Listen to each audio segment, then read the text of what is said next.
helping people cope with and overcome life's challenges. This is Life Transformations with Michael Hart, Canadian certified counselor and award-winning psychotherapist. Many people have a hard time accepting and dealing with challenges as they arise. For many people, they're afraid, which causes them to run away from their problems.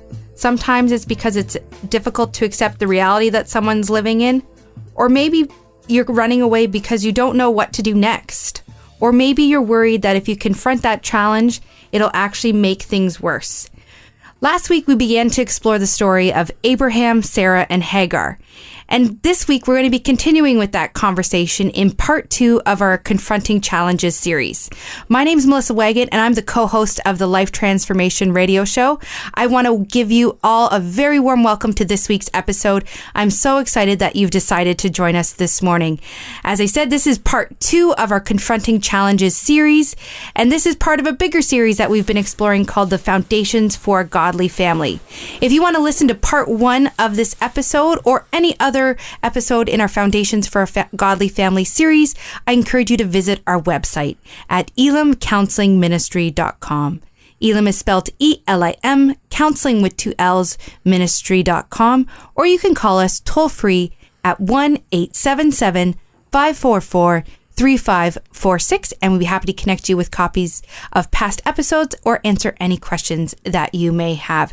So I really do encourage you, if you have missed part 1, go and listen to it on our website. It really was a great show. We've already received some good feedback, so thank you very much for everyone who's passed along your kind words. And this week, as I said, we're going to be continuing this conversation and exploring more about how Sarah, Abraham, and Hagar confronted the challenges they faced, and more importantly, learning from the lessons in the story and applying those truths to our lives today in the challenges that, frankly, you and I will face maybe today, tomorrow, within our families and beyond, because the one unfortunate thing of life is challenges are guaranteed, but we're going to learn hopefully better ways to deal with those challenges. And I'm not going to be exploring this topic alone. You're not going to just hear from me.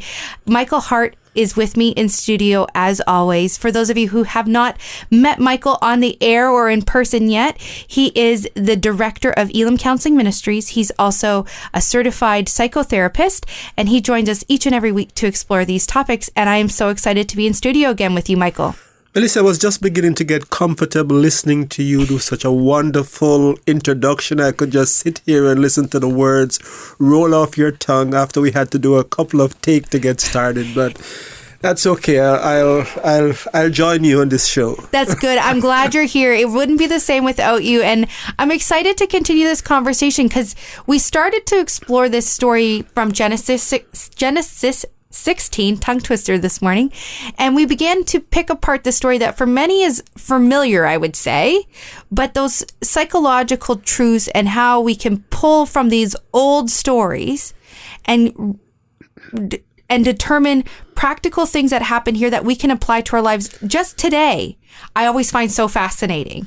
And so we began to look at the relationship that this couple, I guess, tropical? What would be this triangulated couple with Sarah Hagar? Triangulation. The big triangulation, how it played out. And we're going to continue talking about that today. Yes, absolutely. And I would like to say that I thank you for those of you listeners who have called to say that you really enjoyed part 1. And in part 1, we talked about this conflict that is in the family of Sarah and Abraham, the challenge of childlessness and the solutions that they embarked on in trying to solve that conflict. And we see that there were certain approach to problem solving that we discussed in part 1.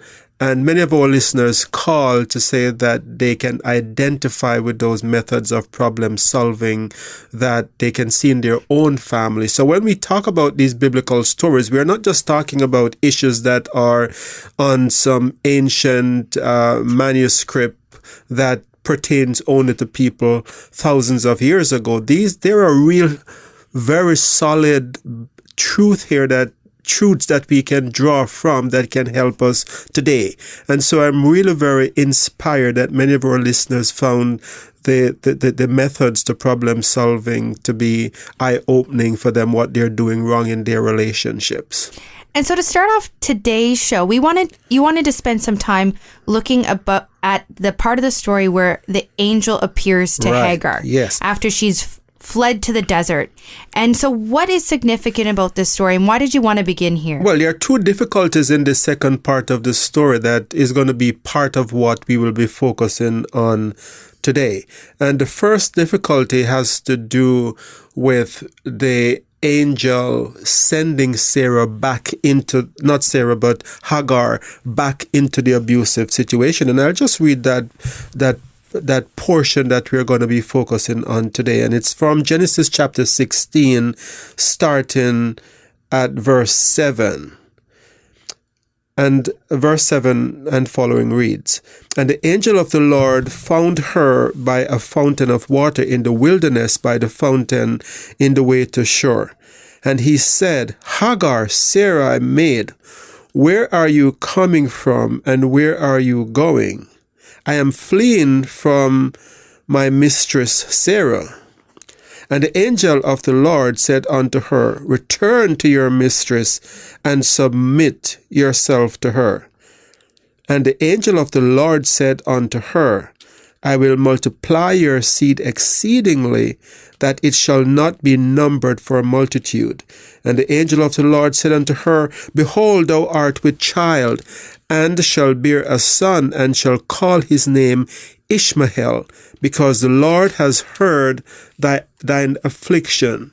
And he will be a wild man, his hand will be against every man, and every man's hand against him, and he shall dwell in the presence of all his brethren. So we have a couple of difficulty here in this passage. And the first difficulty, as I said before, is why did the angel send Hagar back into the abusive situation?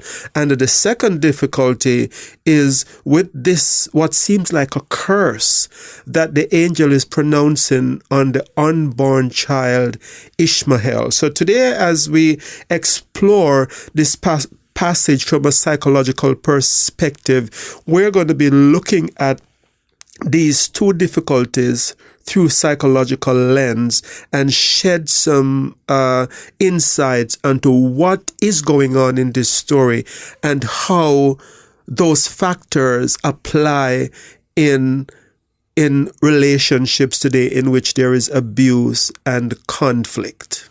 And so you were able to pick up on something interesting in the beginning of that passage that you read, and that was the question that the angel asked. And there's some profound things that you've been able to pick out in the way that question was phrased, because when you read it, he kind of knew the end of the story, but he still asked this question. And why is that important for this story and how it plays out?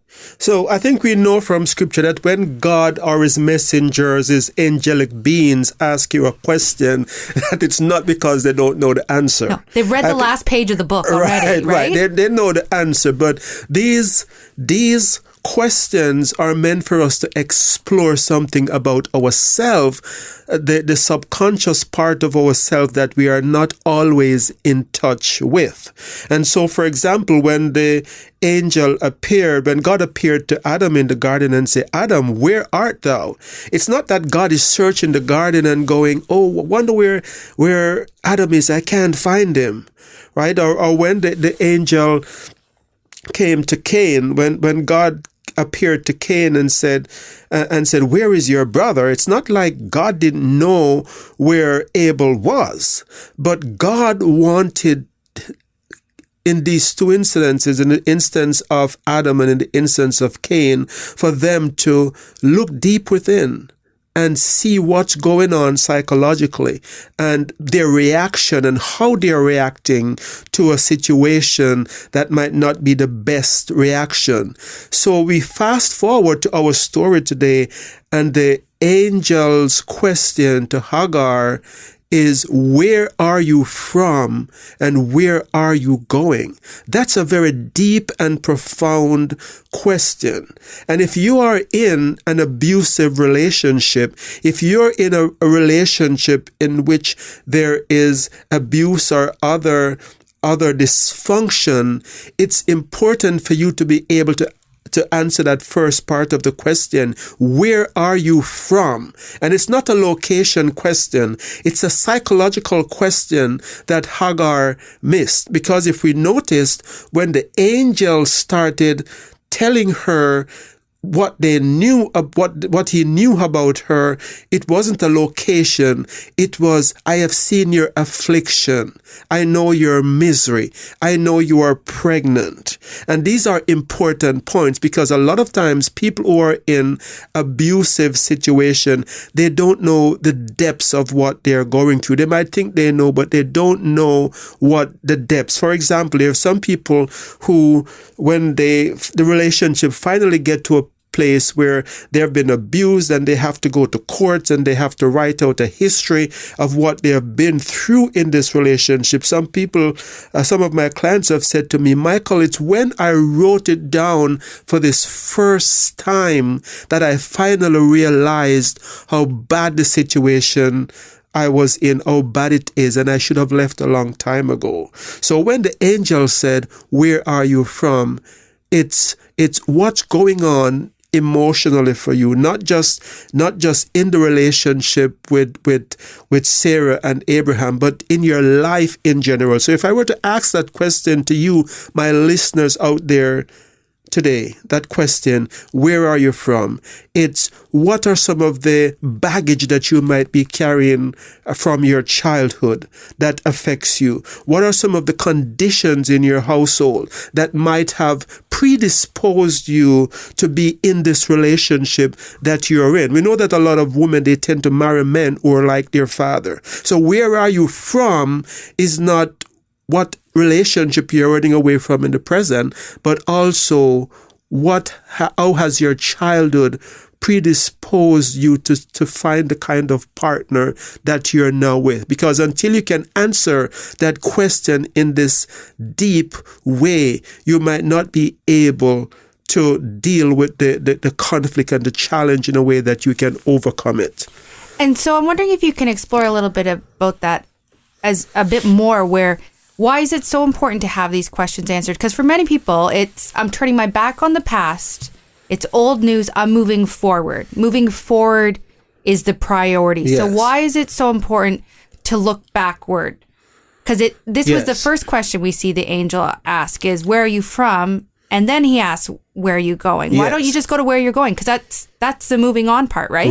Right. So the answer to that is that sometime until you know the root cause of your problem, you cannot really make that transition into a new place where you overcome that problem. So, for example, when Jesus was dealing with the man by the pool of Bethesda, Jesus asked him a question that sounds like a redundant question again, but Jesus wanted to stir something in him subconsciously. So the question Jesus asked him in John chapter 5 is, do you want to be made whole? You're positioning like you want to be made whole. You're by the pool. You're here day after day. But is there something going on in your subconscious that makes you comfortable in your misery, that make you position as if you want to make that transition, but you're not really ready to make the transition? And sometimes knowing where you're from. In that case, this man, knowing that he didn't have many skills because of his handicap. So if he's made whole, how is he going to make a livelihood?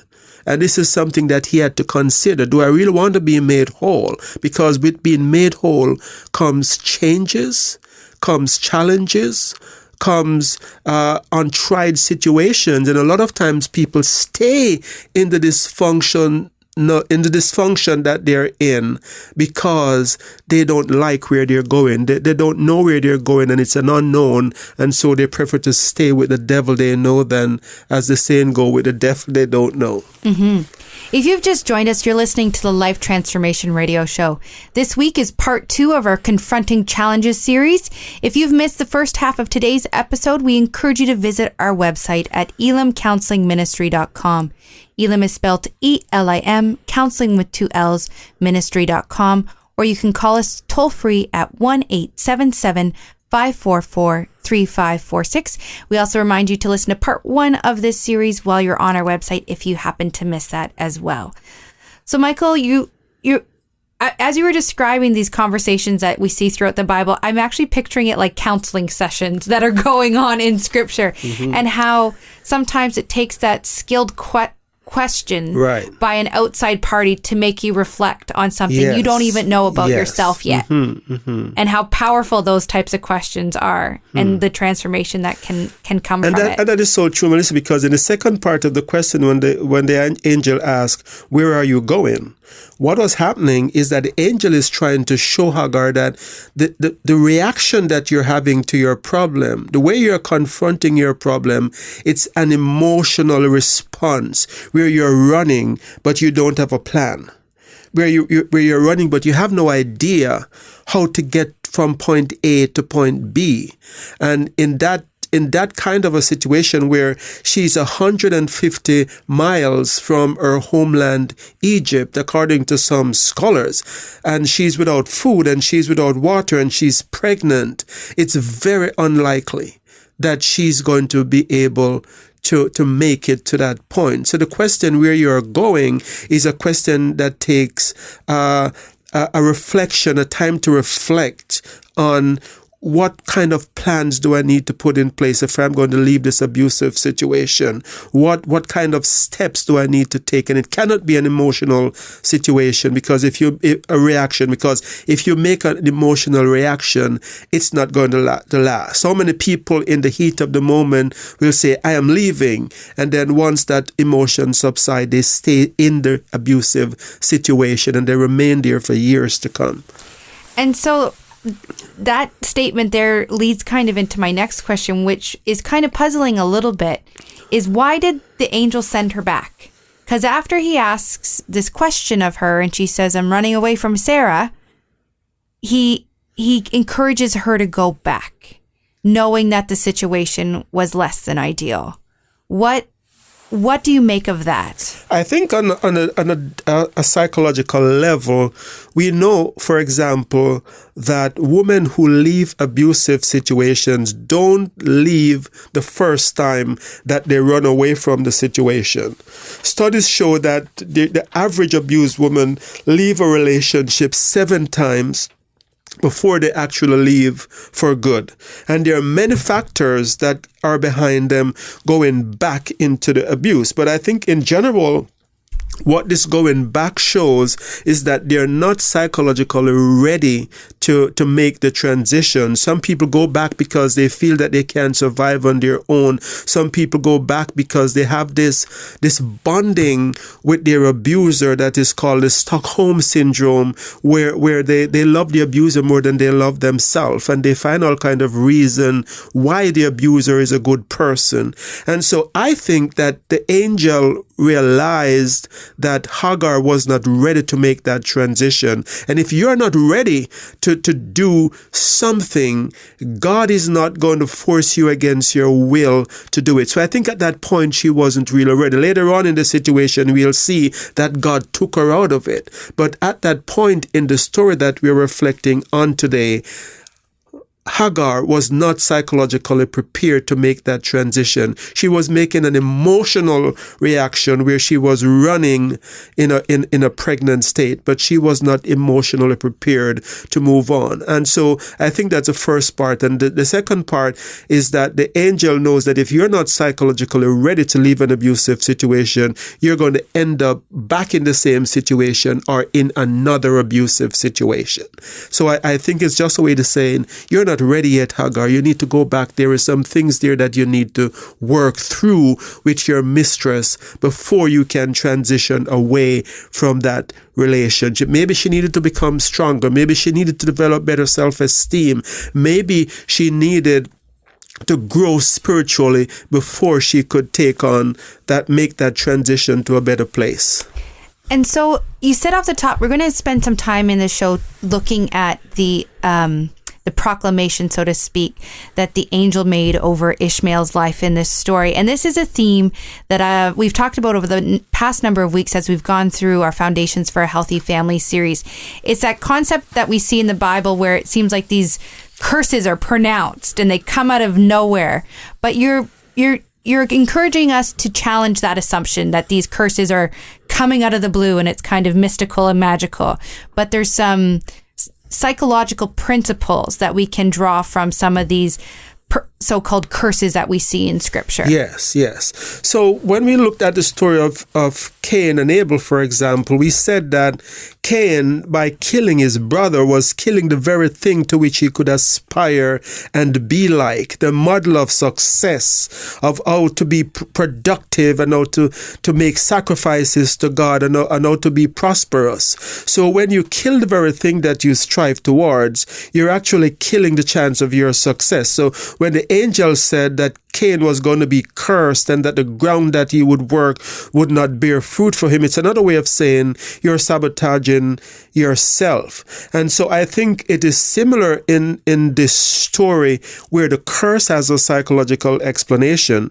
When you think of it, the child Ishmael, who is going to be born in this home environment in which there is this strife between his mother and Sarah, and where Abraham is taking sides, is standing more with Sarah, and where he's going to be born into a situation where eventually Isaac is going to come along and he's going to be a second-class child in his own home, and he's going to witness the abuse of his mother and the mistreatment of his mother and maybe suffer neglect in certain ways. It is not surprising that that child is going to have emotional baggage, is going to have anger in the long run. And so when the angel said that this child within you is going to be a wild donkey of a man and his hand is going to be against everyone,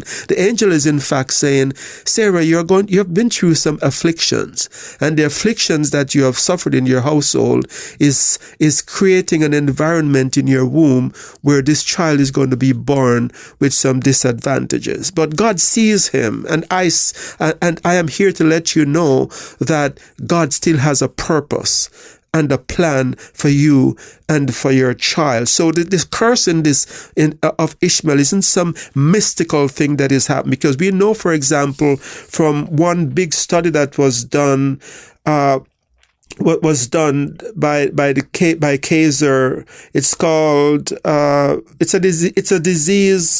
it's a study that looked at adverse childhood effect, and it looked on over 17,000 people over the years from 1995 to 1997. And the A study, that stands for adverse childhood effect, shows that when a child grows up in a household where there is abuse, whether physically, emotionally, or sexually, or there is neglect, physical or emotional neglect, or a household in which there is dysfunction, such as his mother being treated violently, or that there is divorce, then if you have 3 or 4 ACEs, then it sets you up for lack of impulse control later on in life. And so what we are seeing from this story is that the angel saying to Hagar that your child is going to be angry, it's no surprise. Anger is a form of impulse control. And the ACE study, which is a very comprehensive study, show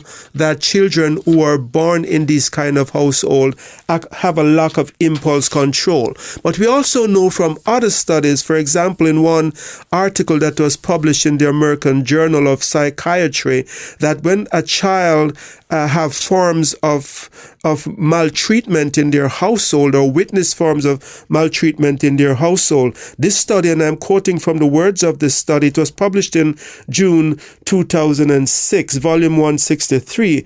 This study says that there is a robust effect of the broad abuse categories on anger, and hostility. So this is basically what the angel is saying, is that this child is what is happening. This maltreatment is going to have a big effect on the child's display of anger towards others. So again, the curse is God seeing the future and saying, this is what is going to happen, but don't worry, I'm still in control. And what that makes me think of is back to that original question of the angel where it said, where have you come from?